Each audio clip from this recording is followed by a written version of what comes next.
मैं सच कहूंगा फिर भी हार जाऊंगा, वो झूठ बोलेगा और लाजवाब कर देगा। दोस्तों, झूठ की दुनिया है। झूठ लोगों को अच्छा लगता है, सच लोग सुनना नहीं चाहते क्योंकि सच कड़वा होता है।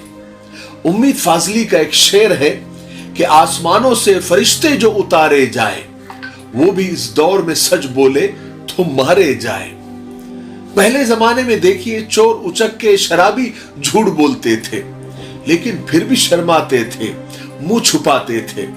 और आज शराफत का लुबादा ओढ़कर बड़े बड़े लोग, बड़े बड़े ओहदों पर बैठे हुए लोग बड़े बड़े झूठ बोलते हैं और मुंह भर के बोलते हैं और उस झूठ पर अड़े भी रहते हैं और फिर शरीफ भी बने रहते हैं। द केरला स्टोरी, आपको तो पता है कहां से शुरुआत हुई और कहां पर उसका एंड हो रहा है। द केरला स्टोरी में बिना सबूतों और बिना दलीलों के झूठ बोला गया। 3 लड़कियों की कहानी को 32,000 का आंकड़ा बताकर इस फिल्म ने अभी तक करोड़ों रुपए कमा लिए। फिर कुछ दिन पहले हाईकोर्ट के कहने पर 32,000 का आंकड़ा निकाल दिया गया, क्योंकि 32,000 का कोई सबूत ही नहीं था। फिर बंगाल और तमिलनाडु में वहां पर अभी तक वहां की हुकूमतों ने इस फिल्म के रिलीज पर रोक लगा दी थी। मामला सुप्रीम कोर्ट पहुंचा, वहां पर भी ये झूठ साबित नहीं हो पाया। दूध का दूध और पानी का पानी हो गया। सुप्रीम कोर्ट ने भले ही बंगाल और तमिलनाडु में फिल्म की रिलीज पर से बैन हटा दिया है, लेकिन अब वहां पर फिल्म जस के तस, बल्कि पूरे मुल्क में जस के तस रिलीज नहीं होगी, बल्कि फिल्म निर्माताओं को फिल्म शुरू होने से पहले 2 डिस्क्लेमर वहां पर लगाने का हुक्म सुप्रीम कोर्ट ने दिया है। पहला क्या, 32,000 लड़कियों के धर्म परिवर्तन का कोई सबूत नहीं है, और दूसरा, फिल्म घटनाओं का रूपांतरण है, यानी काल्पनिक है, ख्याली है। हालांकि फिल्म जस की तस रिलीज नहीं होगी, फिल्म निर्माताओं को स्क्रीनिंग के वक्त 2 डिस्क्लेमर लगाने का निर्देश दिया गया है। पहला डिस्क्लेमर, 32,000 महिलाओं के धर्म परिवर्तन का कोई डेटा नहीं है, और दूसरा, ये फिल्म घटनाओं का नाट्य रूपांतरण है। यानी जिस फिल्म को सच्ची कहानी, रियल स्टोरी बता बता कर लोगों को उकसाया गया था, वो झूठ था।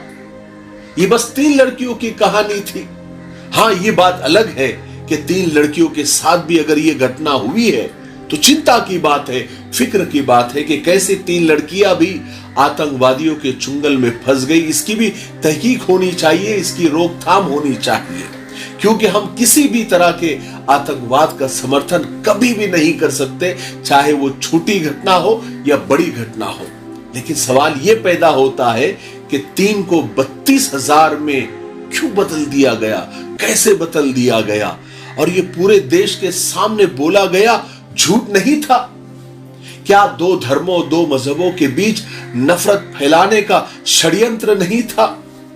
इस फिल्म को, बल्कि इस झूठ को देखने के बाद थिएटर से निकलते हुए कुछ लोग अजीब अजीब नारे लगा रहे थे।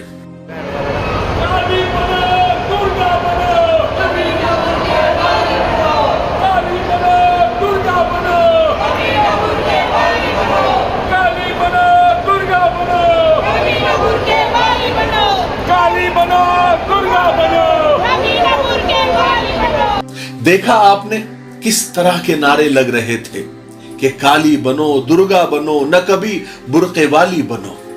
यानी एक काल्पनिक कहानी को, एक ख्याली कहानी को कुछ लोग सच समझकर नफरत लेकर थिएटर से निकल रहे थे और एक मजहब को टारगेट कर रहे थे। अस्सलामु अलैकुम, मैं हूं मोहम्मद शुजाउद्दीन। नाजरीन, आप मेरे हाथ में ये जो देख रहे हैं, ये है तकमीली तलबीना। तकमीली तलबीना ताकत, सेहत और शिफा के लिए सुन्नत और तिब्ब नबवी का बेहतरीन नुस्खा है। अगर आप अपने इलाके में तकमीली तलबीना का बिज़नेस करके गारंटी के साथ हर महीने 15 से 25 हज़ार रुपये तक कमाना चाहते हैं तो अभी इस नंबर पर कॉल करें 9890963757। मेरी अपनी कंपनी है Takmili food products private limited, Malegaon, India. बात से बात की गहराई चली जाती है, झूठ आ जाए तो सच्चाई चली जाती है। लेकिन झूठ चाहे कितना भी जोर लगा ले, जीत हमेशा सच की होती है और एक ना एक दिन सच सामने आ ही जाता है। लेकिन अफसोस की बात यह है कि सच सामने आने तक झूठ दुनिया के साथ चक्कर लगा चुका होता है। हमारे देश के लोगों को इन फरेबकारों से, इन धोखेबाजों से, इन झूठ के सौदागरों से होशियार रहने की जरूरत है। इन नफरत के सौदागरों का मकसद सिर्फ पैसे कमाना होता है, चाहे वो किसी के भी बल पर हो, किसी भी दम पर हो, चाहे वो झूठ के बलबूते पर क्यों ना हो, वो अपने ओहदों पर बने रहना चाहते हैं। लोग अपनी मेहनत की कमाई से फिल्म देखने जाते हैं, उन्हें झूठ परोसा जाता है और बड़े सलीके से। किसी का बड़ा अच्छा एक शेर है, 2 लाइन है कि वो झूठ बोल रहा था बड़े सलीके से, मैं एतबार न करता तो क्या करता। लेकिन अच्छी बात यह है कि लोग अब समझदार हो रहे हैं, एजुकेट हो रहे हैं और होने भी चाहिए, भले आहिस्ता आहिस्ता हो रहे हैं, कोई बात नहीं। और फिर जब लोग एजुकेट हो रहे हैं और लोगों के समझ में आ रहा है तो झूठों को उनकी जगह पर वो आहिस्ता आहिस्ता पहुंचा रहे हैं। हम पुरुम्मीद है कि झूठे और नफरत फैलाने वाले एक न एक दिन अपने अंजाम को जरूर पहुंचेंगे। मुझे उम्मीद है कि आज की वीडियो से आप सबको बहुत फायदा हुआ होगा। दोस्तों, भाइयों और साथियों, लीजिए आपकी सेवा में हम एक ऐसा हलवा पेश कर रहे हैं जिसका नाम यंग राइडर है, जो सरकार से मान्यता प्राप्त है, मंजूर शुदा है, जिसका कोई साइड इफेक्ट नहीं, 100% आयुर्वेदिक।